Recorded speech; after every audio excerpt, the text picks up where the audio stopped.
नमस्कार, PTC news देख रहे सभी दर्शकों का स्वागत। मैं हूं आपके साथ अतुल वर्मा, लेकर हाजिर हूं खास कार्यक्रम हरियाणा की बात। खबरों की शुरुआत करते हैं। हरियाणा के मुख्यमंत्री मनोहर लाल ने भिवानी की चौधरी बंसीलाल यूनिवर्सिटी में 2 दिवसीय साइंस कॉन्क्लेव का शुभारंभ किया है। इस मौके पर मुख्यमंत्री ने विज्ञान रत्न पुरस्कार राशि 2 लाख रुपए से बढ़ाकर 4 लाख रुपए करने की घोषणा की। साथ ही युवाओं से वैज्ञानिक शोध के साथ आगे बढ़ने की अपील भी की। वहीं अपने संबोधन में सीएम मनोहर लाल ने कहा कि आज देश विज्ञान के बलबूते पर आगे बढ़ रहा है। आज देश के युवा वैज्ञानिक दुनिया भर में भारत का नाम रोशन कर रहे हैं। अतीत में भी भारत के वैज्ञानिकों श्री सीवी रमन, महान गणितज्ञ रामानुजन, पूर्व राष्ट्रपति डॉक्टर एपीजे अब्दुल कलाम ने विज्ञान के क्षेत्र में भारत का नाम ऊंचा किया था। इतना ही नहीं, पाई संख्या प्रणाली और जीरो की खोज कर बड़ी सौगात दुनिया भर को भारतीय वैज्ञानिकों ने ही दी। इस मौके पर मुख्यमंत्री ने जिले के 40 स्कूलों के छात्रों की ओर से लगाई गई विज्ञान प्रदर्शनी का अवलोकन भी किया। साथ ही विश्वविद्यालय के 3रे शैक्षणिक ब्लॉक की नींव भी रखी। मैं सबसे पहले तो इस बात की सराहना करता हूं चौधरी बंसीलाल यूनिवर्सिटी की कि इन्होंने इस प्रकार का एक साइंस कॉन्क्लेव और जिसका शीर्षक रहा है कि राष्ट्र निर्माण में विज्ञान का योगदान, तो ये बहुत महत्वपूर्ण है। और ख़ास करके विद्यार्थियों के लिए, जो विद्यार्थी अभी उभरते हुए वैज्ञानिक आगे बन सकते हैं, उनको उस प्रकार की रुचि पैदा हो, उनको ज्ञानवर्धन हो। और जितने भी देश के, दुनिया भर के बड़े बड़े वैज्ञानिक हैं, उनके जो रिसर्चेज हैं, उनके जो काम किए हुए हैं, वो सबके सामने जब रखे जाएंगे तो सबको प्रेरणा मिलती है। और विज्ञान के बिना आज एक भी कदम आगे बढ़ना संभव नहीं है। सब चीज़ें विज्ञान के ऊपर ही आधारित होकर के आगे बढ़ रही हैं। तथ्य होते हैं, लेकिन उन तथ्यों को विज्ञान से सिद्ध कर दिया जाए तो उसके परिणाम अच्छे निकलते हैं। मैं एक उदाहरण देना चाहूँगा कि हमारे देश को वैज्ञानिक शायद उतना मैं तो नहीं देते रहे होंगे। पास्ट में, भूतकाल में तो बहुत वैज्ञानिक यहाँ हुए हैं, लेकिन अभी निरंतर, अभी की जो एक बहुत बड़ा ज्वलंत उदाहरण, जब देश में कोविड आया तो दुनिया के बड़े बड़े देशों ने भारतवर्ष के ऊपर एक शंका पैदा करनी शुरू कर दी कि शायद सबसे बड़ा जो नुकसान है वो भारतवर्ष का होगा। लेकिन देश के प्रधानमंत्री ने अपने वैज्ञानिकों को बुला करके ये कहा कि एक अच्छी वैक्सीन हम तैयार करें ताकि हम अपने आप को भी बचा सकें, दुनिया के लोगों को भी बचा सकें। 2 वैक्सीन हमने तैयार की और 200 करोड़ वैक्सीन वायल्स बना करके न केवल अपने देश में उसको सब लोगों को लगाया गया, बल्कि दुनिया के और देश जो इसको नहीं लगवा सकते थे उनको भी हमने भेजा। और एक मानव जाति के कल्याण के लिए हमारा कदम आगे बढ़ा। ये हमारे वैज्ञानिकों की देन है। अपने प्रधानमंत्री जी ने अब जो नारा दिया है, जय जवान जय किसान, साथ में जय विज्ञान और जय अनुसंधान, ये उन्होंने जोड़ा है। तो विज्ञान और अनुसंधान, इसका बहुत बड़ा महत्व है। इसके लिए आज का ये सेमिनार, इसके लिए मैं शुभकामनाएं देता हूं। 2024 के विधानसभा चुनावों के मद्देनजर बीजेपी ने तैयारियां शुरू कर दी हैं। इसी क्रम में भिवानी में बीजेपी की प्रदेश कार्यकारिणी की मीटिंग चल रही है और मीटिंग के दूसरे दिन मुख्यमंत्री मनोहर लाल और बीजेपी प्रदेश अध्यक्ष ओम प्रकाश धनखड़ ने मीटिंग की अध्यक्षता की है। दूसरे दिन की मीटिंग में केंद्रीय राज्य मंत्री कृष्णपाल गुर्जर, कैबिनेट मंत्री मूलचंद शर्मा, जेपी दलाल, डॉक्टर बनवारी लाल, पूर्व बीजेपी प्रदेश अध्यक्ष सुभाष बराला के अलावा बीजेपी के तमाम सांसद, विधायक और केंद्रीय संसदीय बोर्ड के सदस्य भी मौजूद रहे। मीटिंग में मिशन 2024 के रोड मैप को लेकर विस्तार से चर्चा की गई। उसका कार्यकारिणी की बैठक के बाद जो हमारे प्रदेश के अध्यक्ष है उसमें विधिवत रूप से आपको मिशन 2024 माना जाए सर। और भाई 24 तो आना ही है और 24 में चुनाव भी है, तो मिशन मानना ना मानना विषय नहीं है। आखिर एक सामान्य एक प्रक्रिया है कि जब चुनाव आता है तो उसकी तैयारी के लिए हम भी जुटे हैं, बाकी पार्टियां भी जुटी हैं, तो एक प्रकार की उसकी तैयारी। सरपंचों का विरोध काफी देखने को मिल रहा है, तो लगता है कि सरपंचों का ये विरोध का निपटारा हो पाएगा?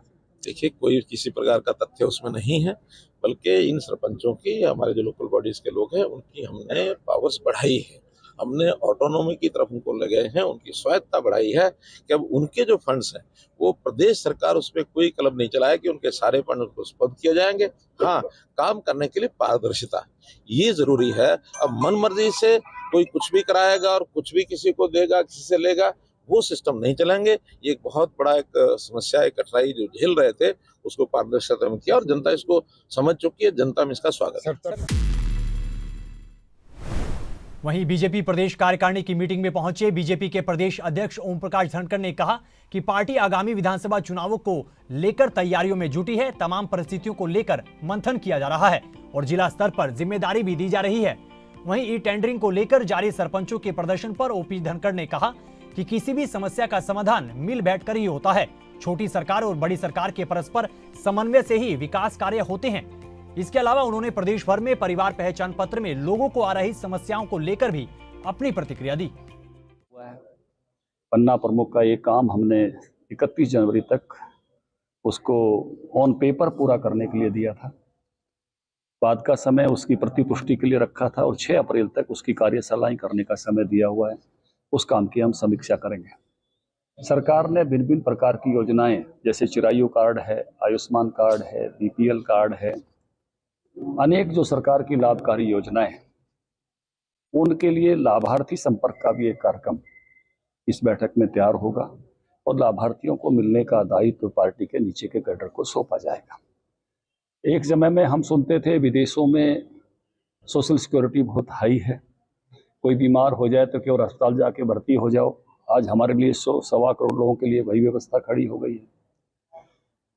विदेशों में लोगों को किसी न किसी प्रकार की बाकी मानधन मिलते हैं, तो आज यहाँ किसान सम्मान निधि मिलती है, वृद्धावस्था पेंशन मिलती है। तो सोशल सिक्योरिटी और गरीब कल्याण के विषय में हरियाणा सरकार मैं कहूँगा कि बहुत आगे बढ़ी है। कुछ केंद्र सरकार की योजनाओं को पूरी तरह से इम्प्लीमेंट करके खुद खर्चा उठा के, जैसे केंद्र के बीमे हैं, जीवन ज्योति बीमा है, जीवन सुरक्षा बीमा है, तो हरियाणा सरकार उसका पैसा देती है। तो सोशल सिक्योरिटी का जो दायरा बढ़ा है, जैसे फसल बीमा, जैसे आपदा प्रबंधन के पैसे 15,000 होना, जैसे पशुओं का बीमा, ऐसे सब चीज़ों में आप देखेंगे तो जिसको कहेंगे जोखिम फ्री बनाने में और सोशली सिक्योर करने में बड़ा काम हुआ है। उस पर एक प्रस्ताव भी कार्यकारिणी में रखा जाएगा। और इससे पहले हरियाणा के मुख्यमंत्री मनोहर लाल ने बजट सत्र को लेकर प्री बजट मीटिंग की है। मीटिंग में हरियाणा के मुख्य सचिव संजीव कौशल समेत तमाम प्रशासनिक आला अधिकारी मौजूद रहे। वहीं दूसरी प्री बजट मीटिंग के बाद मुख्यमंत्री मनोहर लाल ने कहा कि बजट से जुड़े सभी स्टेक होल्डर्स के साथ चर्चा की गई है। उन्होंने कहा कि प्रदेश की जनता के हित में सरकार जनहित का बजट लेकर आएगी। सीएम ने कहा कि इस बार का बजट विकास और सर्विस सेक्टर को बढ़ावा देने वाला बजट होगा।